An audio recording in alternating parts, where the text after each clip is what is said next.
South Africa faces a deepening water crisis, marked by supply disruptions, failing infrastructure, and stretched resources across many regions. Climate change, population growth, and urbanization play a role, but the bigger question is, could the severity of today's water crisis have been reduced if water authorities had taken decisive action when Eskom's highly visible collapse first unfolded? A few years ago, Eskom slowly collapsed in full public view. Load shedding became routine, power stations failed, maintenance was postponed, debt mounted, governance failures dominated headlines, billions were spent on bailouts, while citizens and businesses bore the consequences. This was not a sudden disaster. It was the predictable outcome of institutional neglect and compromised governance. Yet while Eskom deteriorated publicly, one sector remained disturbingly quiet: the water sector.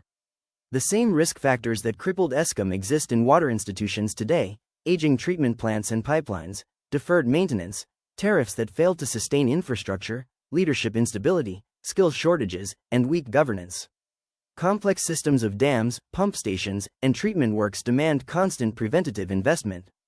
When that investment is delayed, deterioration compounds silently, until failure becomes unavoidable. This is not a coincidence. It is a consequence. Eskom provided a critical window of opportunity, several years during which water boards and the Department of Water and Sanitation could have acted decisively. Comprehensive infrastructure audits, prioritized maintenance, robust financial planning, strengthened governance, and intensified demand management could have prevented much of today's crisis. Instead, business as usual persisted.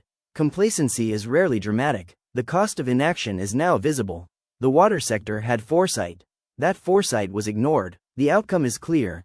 When institutions choose comfort over courage, citizens pay the price. The water crisis presents a graver threat than electricity instability. You can survive load shedding, use generators, candles, etc. You cannot survive without safe, reliable water. Public health collapses without it, agriculture withers. Industry grinds to a halt. Every day of life becomes impossible.